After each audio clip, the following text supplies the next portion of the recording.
न केवल भारतीयों अपितु संपूर्ण मानव जाति के लिए प्रासंगिक थे, आज भी हैं, आगे भी रहेंगे। मैं नहीं जानती कि कितने लोग मेरी इस बात से सहमत होंगे, लेकिन मेरा मानना है कि विवेकानंद को जानना अपने को जानना है, और अगर आप अपने को जान लें तो जानने को कुछ बचा ही नहीं।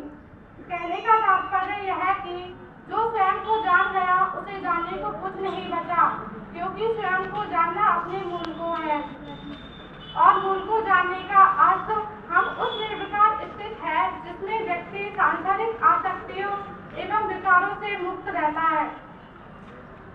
इस स्थिति में भले व्यक्ति संसार में रह रहे होते हैं, किंतु संसार उसमें नहीं रहता। वह संसार रहते हुए भी संसार से हमेशा मुक्त ही होता है।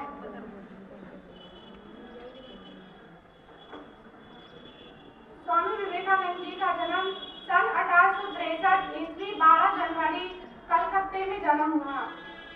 1881 नवंबर श्री राम कृष्ण देव से प्रथम मुलाकात की। सन 1882 पूर्वार्ध श्री राम कृष्ण देव से अंतर्गता हुए। सन 1883 ईस्वी में बीए की परीक्षा उत्तीर्ण की, और उसके बाद 1884 में उनके पिता की मृत्यु हो गई।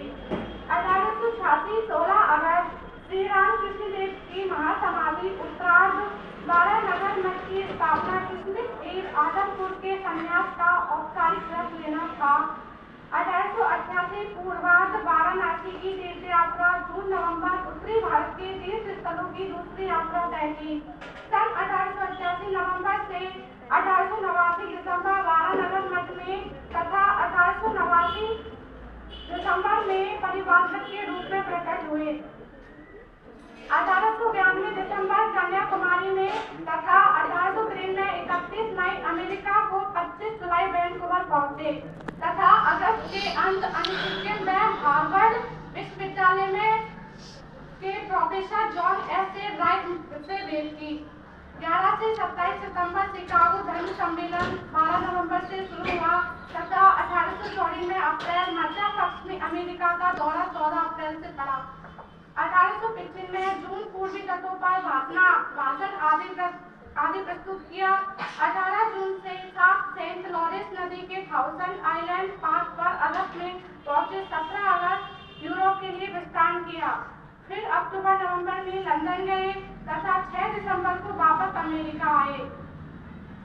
1896 अप्रैल के अंत में लंदन की दूसरी यात्रा तय की तथा फिर मई जुलाई में लंदन में व्याख्यान। 28 मई लंदन में मैक्स मूलर से भेंट हुई।